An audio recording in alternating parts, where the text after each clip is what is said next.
Here comes another hour of insensitivity training with Glenn Woods.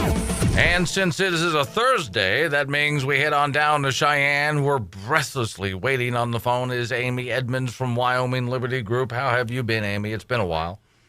I am good, Glenn, and I'm a little more than breathless. I have caught the Capitol crud, so forgive my sniffling. Oh, Lord. Now, the last time I was down there at the Capitol, I actually did come back sick. And so the very next day, I was able to interview the governor. And I had the privilege of telling Governor Meade that government made me sick. Yes, that's right. Not only does the Capitol raise your taxes, but they spread disease. Oh, dear Lord. Before we get into, I got to ask you about the taxing. Before we do that, though, yesterday, Steve Klein delivered just a dynamite report from the Capitol because he was running around trying to get the votes together to override a gubernatorial veto. And supposedly they're going to have that vote tomorrow. Do you have any information on that? That's all that I've heard thus far. Okay. Right now, both the House and the Senate are working through a whole slew of budget amendments on third reading of the budget bill. So I think tomorrow is when they're slated for that vote. Okay, interesting. Now, what was that other little bomb you just dropped there? What was that all about? They are working on the budget bill right now, third reading. So they're finishing the whole slew of amendments. Before that, what is happening at the Capitol that, seriously, at the top of your list that has you concerned? Today, I think some of the big things that happened, there was a vote on Medicaid expansion. So that was sort of the main issue this morning. It was in the House. It was handily defeated 41-15, but a long, protracted debate on the House side, almost 2 hours. I thought we'd already settled that one. Yes, and so did everyone else. Yeah. But Representative Dan Swanitzer and Representative Sue Wilson from here in Laramie County decided to bring a budget amendment to try to enact Medicaid expansion. Okay, and that just died. It did. It failed 41-15. Okay, see, now, this is what you and I were talking about last time I had you on the program, and I was asking it seems like a funny question, but it's a serious question. Things like Medicaid expansion are like a horror movie. I mean, you think you've killed the thing, everybody's walking away at the end of the film relieved, and all of a sudden the creature sits up again. Right. So, okay. That's what it has felt like, but thankfully now, with 100% confidence, I can report that Medicaid expansion is dead. There's no other vehicle by which they could bring Medicaid expansion back. Okay, what else are they trying to do to us? I mean, you said raise taxes before. How are they trying to do that? Well, we've not seen any real significant, certainly not like the gas tax last year. I think what everyone is more focused on is the budget and concerns over the work on the budget and future spending and future revenue. And we've seen that both in how they have changed the budget. If you remember, they came in January and discovered that they had a $222 million deficit, of which this budget bill has now had to cover, and the appropriations committees were able to do so. And however, they had to deal with the governor's pretty large $160-some million supplemental budget. They dispatched all the way down to about $8 million of real and actual spending, but they've done something very clever, Glenn. They've divided the rest of the spending into two contingency funds.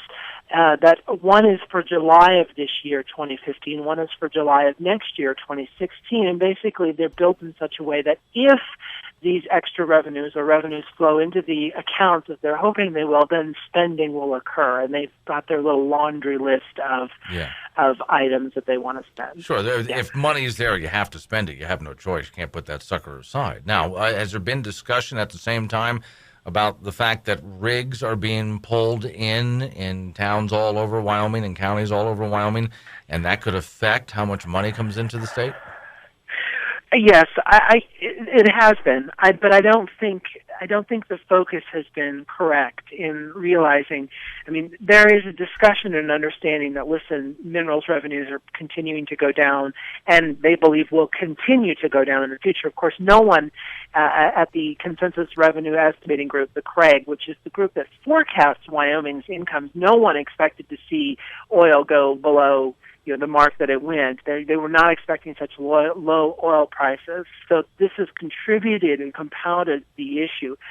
But Glenn, they're not focusing on what really needs to happen, which is they need to decrease government spending. Rather, I think we're going to see this next year with the Speaker of the House and the President of the Senate's Vision 2020, where they want to go out and study the structural deficit in Wyoming and how to solve it. I fear this is just going to be an interesting exercise in how they are going to find more revenues, which, of course, is a very fancy way of saying more taxes. Right. Now, on that note, I mean, and I don't want to get you too far off into the weeds here, but right away I think about the pension problem that they're going to have sometime down the road, because they have to. Are they looking at that this session?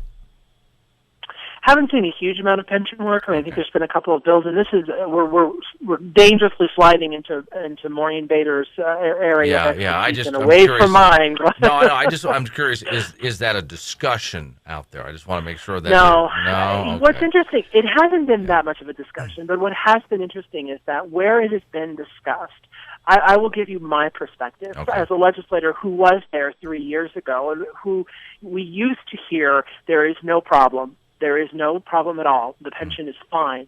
Now, at least in debate that I have witnessed live, both in the Senate and the House, we're actually hearing legislators saying there is a problem. Okay. And there's much more acknowledgement of the pension problem. So we've gone from these are not the droids that you're looking for to I think that those were the droids we were looking for. Right.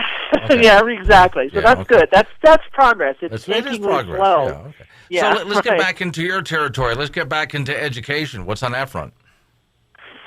Interesting things on education. So House Bill 23 is this bill to remove the footnote regarding the next generation science standards. And that footnote was put on last year, if you remember, to basically halt the State Board of Education from moving forward exclusively with the next generation science standards, which are a set of standards that have gotten a C rating from the Fordham Institute, which are widely panned as a terrible set of standards, not only just as educational standards go, but also for the misrepresentation, misuse, factually incorrect things within the standards themselves. So, and those are highly controversial from man-made global warming to all kinds of different issues that have made these standards very controversial. This year, we've seen the Speaker of the House sort of champion an effort to remove that footnote and allow the State Board to move forward. On the Senate side, Senator Eli Bebout has sort of stepped in and waded into this debate, which God bless him for doing it, and has basically been able to insert into the language an amendment that says, listen, the State Board is welcome to look at any standards they want to develop quality science standards, but they need to be unique to Wyoming. Which means that the State Board of Education could not simply rubber stamp and adopt the next generation science standards. And it's been a vigorous debate, Glenn, a very interesting debate. The Speaker, again, using just a tremendous amount of rhetoric. I mean, this is the man who has supported House Bill 23 at the beginning of the session, saying that anyone who is against the next generation science standards are no better than book burners. Yeah, you're just anti-science. Well, yeah, you're just anti-science. You're somehow just this knuckle-dragging moron who, how can you dare? All the way to now, the arguments. So yesterday, the House voted not to concur with this Senate amendment. In other words, the House and the Senate are now going to have to hash this out and figure out if the amendment will hold. But in the debate yesterday on the House side, the Speaker once again devolved into some of just the most outlandish arguments, Glenn, specifically talking about the fact that using the word unique to Wyoming was somehow, as the Speaker portrayed it, meant that Wyoming was going to create new science. And he went on and on about this on the floor of the House, about how we can't do this because science is not unique to Wyoming. We are talking about science standards. Right. There are unique standards. There are all kinds of different unique standards. That doesn't mean that you're creating new history or new math or new science. You're creating new standards. Now, and to be clear about why you would want to do that, the young people going through school right now in the state of Wyoming will get into a different line of work than, let's say, some city kid in New York City. Right. Be very, very different. We want something that reflects the state, that reflects what we feel about how and when we want to actually teach different areas of science in the classroom. And there are many, many different approaches to how you do that. That's why there are many, many different versions of standards. Right. Not science, standard. Now, let's also give just a little bit of a backstory for those people who don't know. The next generation science standards don't come from an organization here in Wyoming. They're from somewhere else. I don't think any of them even live here.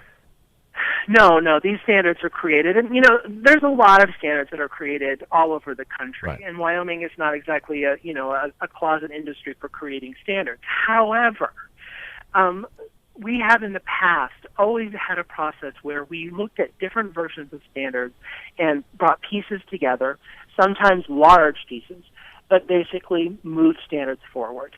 This has not happened since the whole invent of the Common Core with English Language Arts and Math standards.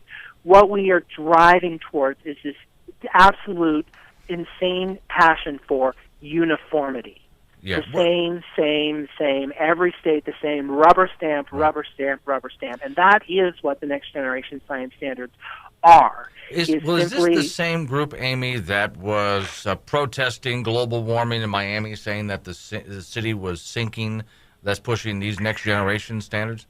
Well, certainly in Wyoming, we've seen outside national groups who are very, very, very similar to that come into the state and work some folks up and are pushing strongly for the next generation science standards because, again, as I said, some of the very controversial things about these standards are some of the really outlandish statements inside the standards about man's involvement in the warming of the earth. Okay. All right. Now, what else have we got into the education area? Besides standards, any discussion for those people interested in Common Core? Any Common Core discussions in this session? In kind of a roundabout way, not a direct conversation, but in discussing the standards process, again, we've had House Bill 73 and House Bill 87. These are two bills that we're looking at and in the part of the statutes that looks at the standards adoption process and how the state is going to adopt standards. House Bill 73 was just a simple bill that basically changed review of the standards from every 5 year to every 10 year. That has now been amended to every 8 year. And inside that bill, a group of parents and others were able to insert an amendment that allows the superintendent of public instruction to work with the state board in finding a way for parents to sort of trigger the review of standards before that time period. In other words, if the state adopted a set of standards, or in the case of the Common Core, if this bill passes, the superintendent and the state board would create a process and parents could go and say, listen, we want the Common Core standards looked at now. Right. We have enough people, we have enough concerns, this is what we want to look at them now. What's interesting about that is the Senate actually stripped that amendment out, and it happened in the Senate Education Committee. And we had the State Board of Education liaison in the Senate basically saying, working hand in hand with Senator Chris Rossos, who's a Democrat from Albany County, basically saying, if you can imagine this, Glenn, that it would be too onerous on the state board to take public comment. Oh, okay. Hold that thought, because I got to pay some bills. I've been leading toward that because I know what's going to happen, folks. We're going to pay some bills. When we come back, Amy's going to talk about that, and she might blow a head gasket right here on the air. Seriously. Seriously. You want to hang on for that. Good. I could. So back in we go with Amy Edmonds, Wyoming Liberty Group, standing by in Cheyenne, Wyoming, where she's about to have a screaming fit and I think it's a good reason for you. If you're ever going to blow a head gasket on this show, Amy, this is the topic. So apparently it's just a onerous problem to allow too much public comment when the state capitol is making a decision. How does that work?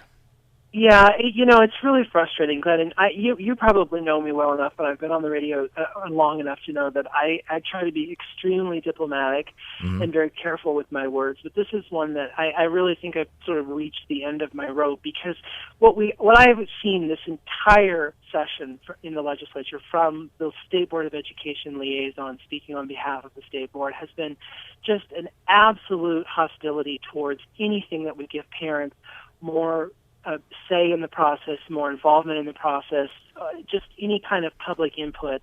They've just been hostile, and this is a reflection of that. The liaison in the Senate Education Committee basically said that this would be too onerous. They didn't want the superintendent of public instruction working with the state board on any kind of process, but rather, let's just wait and see. Let's let this all work out. Let's leave the state board alone.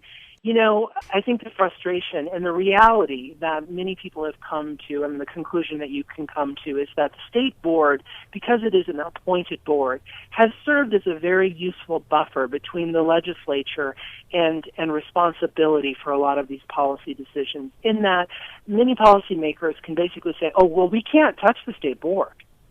We've given them this, and let's leave them alone. Let's not bother them. Let's just, defer to their expertise. When citizens, folks who are trying to find somebody to hold accountable, can't find anybody because policymakers can just say, well, you're right, this is what the state board wants. The bottom line is the state board has simply become hostile, just absolutely opposed to really working with parents and discussing the issues. The real problems within both how they adopt standards and how they reach out to the public. They just want to ignore that. It begs the question, how long are we going to sit here and allow this to happen? The State Board of Education ultimately either needs to be eliminated or elected. Well, that's what I was about to ask you next. Right now, it's an appointed board, and our governor and a few people in the House and Senate apparently wanted the superintendent of our schools to be appointed as well, so that would leave very little open for the public to come in and have any say in the matter. So is there any way to eliminate the board or have them elected? Is there a process to do that? Well, there was another bill. So we've seen 2 years in a row now, bills brought. They have not moved forward, but bills brought to begin that, to elect to the state board, or at least elect a majority of the State Board of Education. I think this conversation isn't over. And given the attitude that we're seeing from the state board and their liaison, this conversation won't be over. They've been given so many opportunities to work in a collaborative and civil way, and it's literally been refused. I mean, Glenn, I have had the state board liaison, the woman who basically, goes back and forth and is paid to do this, to remove people from her Twitter account, Facebook account, refuse to engage or discuss with parents, period, at all. It's been very shocking to me to see this kind of attitude and behavior. Rather, she will go to the Senate and try to get people to carry water for her. This is going to ultimately devolve into something ugly. Well, now, was she doing that, do you think, because people were being hostile, or doing it just because she disagreed with them? I mean, can you see a motive in there?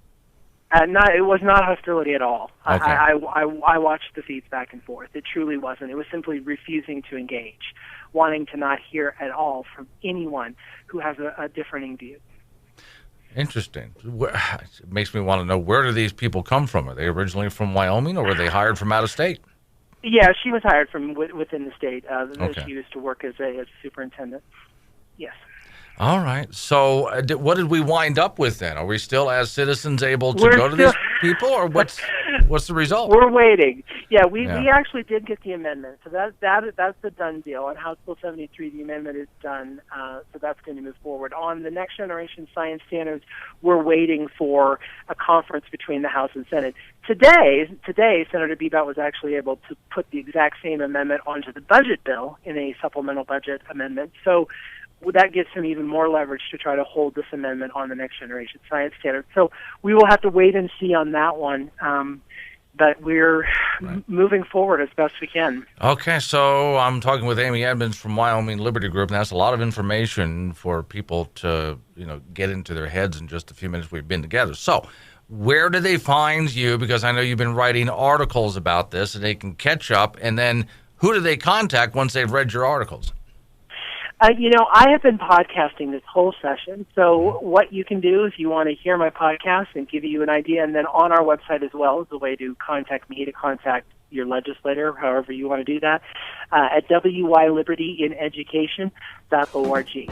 Okay. Amy, as always, thanks for coming on the program. Thanks, Glenn, for having me. All right.